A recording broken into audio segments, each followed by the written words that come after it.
आणि त्यांच्या प्रत्येकाच्या कुटुंबातील एका व्यक्तीला या ठिकाणी महानगरपालिकेच्या रुपयाची कमाई कुणाची नव्हती. माझ्या मिस्टरांची एकट्याची घरात कमाई तेवढी होती. आज 4था दिवस झाला आम्ही नेत्राला नेत्र आमची नजराला नजर अशी तिकडे बघायला कुठून निघतात म्हणून. तर इथं आम्हाला गेटवर 4 दिवस बसवलं उपाशी. आज पोलिसाला धक्का देऊन आलो, पोलिस सोडित नाहीत.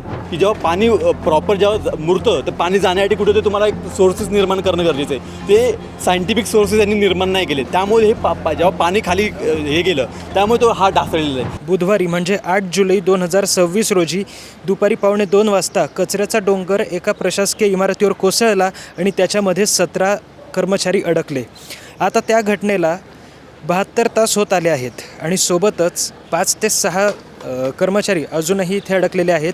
बचाव कार्य अतिशय वेगवान पद्धतीने इथे सुरू आहे. आत्ताच महापौर या ठिकाणी येऊन गेले, ते पाहणी करून गेले आणि त्यांनी या घटनेची, या शोधकार्याची अपडेट आपल्याला दिलेली. आपण माझ्या मागे पाहू शकतो की सुरुवातीला 2 पोकलेनने हे बचाव कार्य सुरू होतं आणि आता 5 ते 6 पोकलेन या ठिकाणी आलेले आहेत आणि बचाव कार्य हे युद्ध पातळीवर सुरू आहे.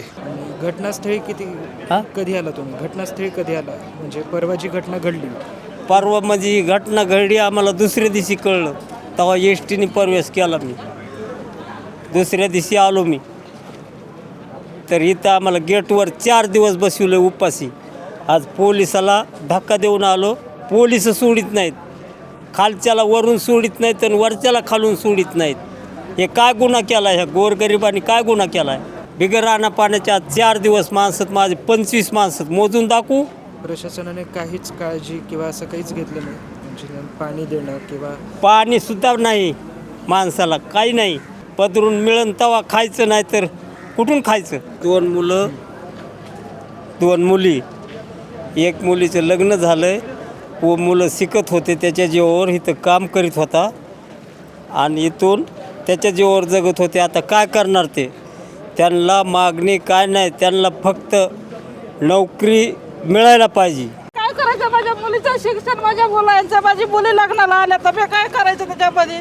रुपयाची कमाई कुणाची नव्हती. माझ्या मिस्टरांची एकट्याची घरात कमाई तेवढी होती. आज 4था दिवस झाला आम्ही नेत्राला नेत्र आमची नजराला नजर अशी तिकडे बघायला कुठून निघतात म्हणून. आम्हाला तेवढंच पाहिजे की आमचा माणूस आम्हाला 10,000 पाहिजे माझ्या पुढं. असं काय करायचं? मी कसं करायचं? कुठून काय करायचं? माझ्या लेकरांना कसं हे करायचं? मी आज 4-5वा दिवस निघला नाही. तर रात्र दिवस आम्ही इथं आहे तर की इथून माणूस दिसन का तिकडून दिसन का, असं लेकरं नुसते असे गावरं झालेत असे. पण आम्ही पहिल्यापासून सांगतो ना, प्रत्येक माणूस म्हणतं की इकडचे आहेत मनुष्य इकडून काढायला चालू करा. कोणी ऐकलं नाही आमचं. आतापर्यंत ते खुले झाले असते. टाकी काढली तर सर तिथं सगळं पाणी आहे, कसं काढणार आहे? रस्ता तोच होता खालचा.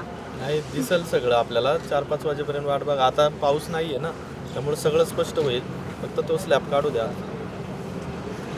पाऊस असता तर लय अडचण झाली असते. स्लॅबमध्ये नाही ते इकडंच आहेत. इकडंच प्रत्येक माणूस म्हणते त्याच्या कामगार इकडंच आहेत म्हणले. तेवढ्यात मामा तितक्यातच आहेत. इकडचं पण काढायला इकडचं पण तेवढेच कचऱ्याच्या ढिगाखाली आज 4था-5वा दिवस निघलाय. माणसाला 1 तासभर उभा राहा वाटत नाही, असं घंटाभर राहता की ते कचऱ्याच्या ढिगाखाली माणूस म्हणल्यावर कसं झालं असेल ते. आता तिकडे बघितलं तुम्ही 10-12 मशिनी लावलेल्या आहेत, समजेल आपल्याला. आज कितीपर्यंत होणार असं ते? संध्याकाळपर्यंत आज सगळं.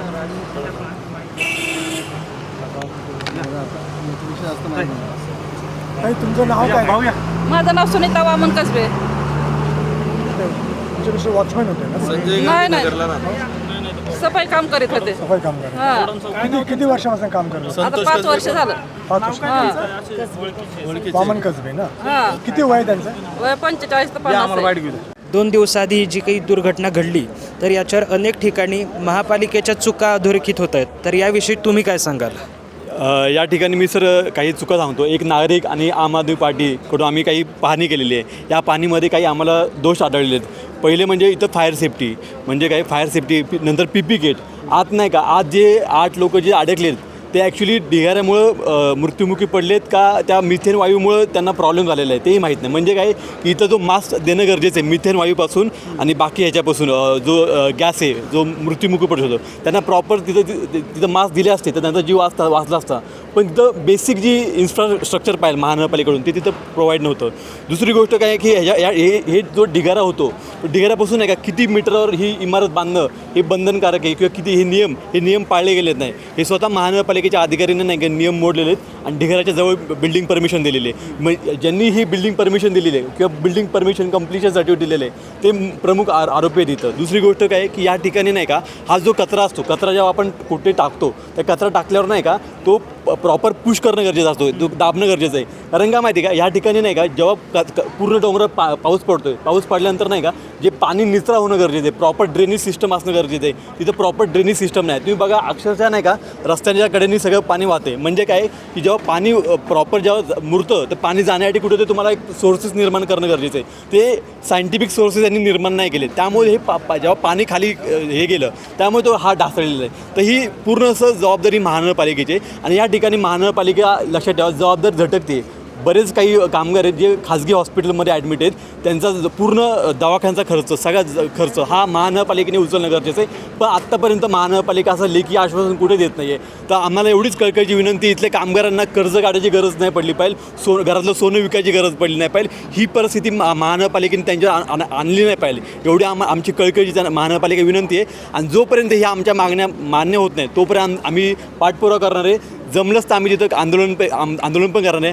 आज आमचं पूर्ण शिस्तमंडळ पूर्ण पाहणी करायला आलेलं आहे. इथं जो काही आम्हाला प्रॉब्लेम आहेत हे आम्ही पूर्ण आयडेंटिफाय केलेले आहेत आणि याच्यावर आम्ही रितसर अहवाल महानगरपालिकेला उद्या सोमवारी आम्ही जमा करणार आहे आणि त्याच्यावर पाठपुरावा करून नाही का प्रत्येक बाजू ही पूर्ण करणार आहे. आम्ही 3 दिवस झालेत ही घटना उलटून परंतु महानगरपालिकेच्या वतीने कुठलेही या ठिकाणी त्यांचे जे संपर्क प्रमुख आहेत कुठल्याही लेखी स्वरूपामध्ये कळवलं जात नाही की किती जणांचा मृत्यू झाला आहे किती जण हॉस्पिटलमध्ये ॲडमिट आहेत आणि किती जणांवरती या ठिकाणी उपचार सुरू आहेत. आता काही जणांवरती सरकारी दवाखान्यामध्ये आहेत काही जणांवरती खाजगी हॉस्पिटलमध्ये या ठिकाणी उपचार सुरू आहेत. सर्वप्रथम हे सांगू इच्छितो मी की ही जी बिल्डिंग आहे ही महानगरपालिकेच्या घनकचरा व्यवस्थापनाने बांधलेली महानगरपालिकेची बिल्डिंग आहे आणि यामध्ये जे कामगार राहत होते हे महानगरपालिकेचे कंत्राटी कामगार या ठिकाणी राहत होते आणि ही बिल्डिंग पडल्यानंतर ही दुर्घटना घडलेली आहे आणि त्याच्यामध्ये बरेचसे कामगार आणखीन अडकून पडलेले आहेत. काही कामगारांचा त्या ठिकाणी मृत्यू झाला आहे आणि काहींना बाहेर काढलेलं आहे. परंतु आमची मागणी अशीच आहे महानगरपालिकेच्या आयुक्तांना मागणी आहे की जे कामगार या ठिकाणी महानगरपालिकेच्या हॉस्पिटलमध्ये काही ॲडमिट आहेत जे काही प्रायव्हेट हॉस्पिटलमध्ये ॲडमिट आहेत याचा सर्व खर्च हा महानगरपालिकेने केला पाहिजे आणि जे या ठिकाणी मृत्युमुखी पडलेत त्यांच्या नातेवाईकांना 50 लाखाची मदत दिली पाहिजे आणि जे या ठिकाणी ज्यांना जखमी झालेले आहेत त्यांना 10 लाखाची या ठिकाणी मदत करावी आणि त्यांच्या प्रत्येकाच्या कुटुंबातील एका व्यक्तीला या ठिकाणी महानगरपालिकेच्या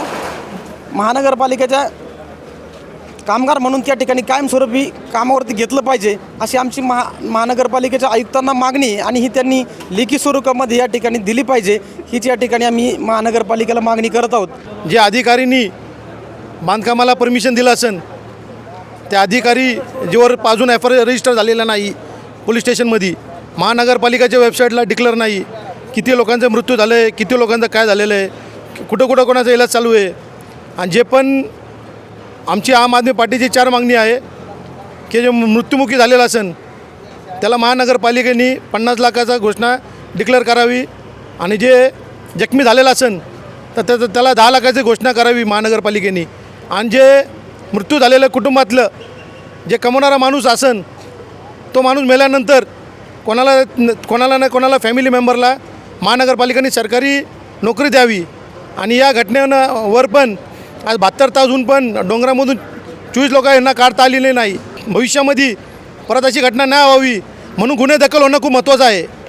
शेवटचा स्लॅब जो आहे तो क्रशिंग करण्याचं काम आता चालू केलं आहे. तो स्लॅब क्रश झाल्यानंतर जो उर्वरित तळमजला आहे तो आपल्याला दिसेल आणि तिथली साफसफाई केल्यानंतर सर्व नागरिक आपल्या हवाली करण्यात येते. मुख्यमंत्री साहेबांना उशीर झाला होता त्यामुळे ते आले नाही आणि त्यांना पालखीचं आणि पुढचं नियोजन होतं नागपूरला जाण्याचं कारणच नाही. पण मुख्यमंत्री साहेबांनी या प्रकरणाकडे गांभीर्याने घेतलेलं आहे.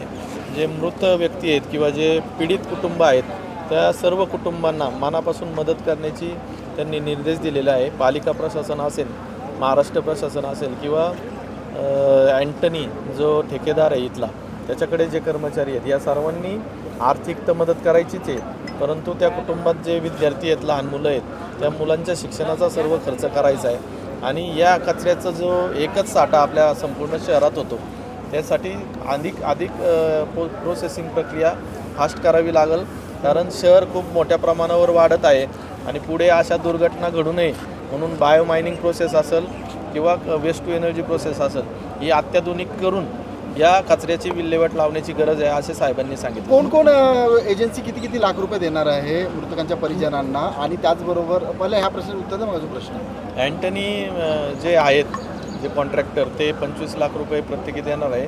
महानगरपालिका प्रत्येकी 10 लाख रुपये देणार आहे. महाराष्ट्र शासन प्रत्येकी 5 लाख रुपये देणार आहे. आणि अँटनी कॉन्ट्रॅक्टर या सर्व कुटुंबातील लहान मुलांच्या विद्यार्थ्यांचा शिक्षणाचा खर्च उचलणार आहे. भाऊ, जर लोकांनी अनधिकृत बांधकामं केली तर त्यावर महापालिका तातडीनं कारवाई करते, बुलडोजर चालवते. मात्र कचरा डेपोमध्येच या ठिकाणी अनधिकृत बांधकाम करण्यात आलेलं आहे. परवानगी नसताना या ठिकाणी 2 मजले वरचे वाढवण्यात आलेले आहेत. यामध्ये अधिकाऱ्यांवर काय कारवाई करण्याची आपण काही मागणी करणार आहात का, की त्यांची पाठराखण करणार? कारवाईची मागणी आधीच मुख्यमंत्री साहेबांकडे काल केलेली आहे की या शहरातला प्रत्येक व्यक्तीचा जीव महत्त्वाचा आहे आणि ही दुर्घटना घडल्यामुळे जर कोणी मृत होत असेल किंवा एखाद्याचं कुटुंब निराधार होत असेल तर त्याबाबत बिलकुल गय केली नाही जाणार. जे कोणी चुकी याच्यानंतर दोषी सापडेल त्याच्यावर नक्कीच कारवाई होईल. प्रायमरी कोण दोषी वाटतं आपल्याला, म्हणजे ह्या दुर्घटनेला काय कोण दोषी वाटतं? निसर्गनिर्मित हे अपघात वाटत नाही. यासाठी सर्व बाबींचा खुलासा घ्यावा लागेल. सर्वप्रथम आज रेस्क्यू ऑपरेशन आपण पूर्ण करू, त्यानंतर या चौकशीची तयारी चालू होईल. भाऊ, चौकशी अहवाल यायला कित्येक दिवस लावतात, तोवर प्रकरण थंड होतं, लोक विसरतात.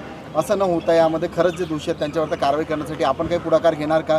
कारण की शहरातील नागरिक जे आहेत ते तुमच्याकडे खूप अपेक्षेने पाहतात. अशा बाबतीत दुर्लक्ष होणार नाही आहे, कारण हा खूप गंभीर विषय आहे.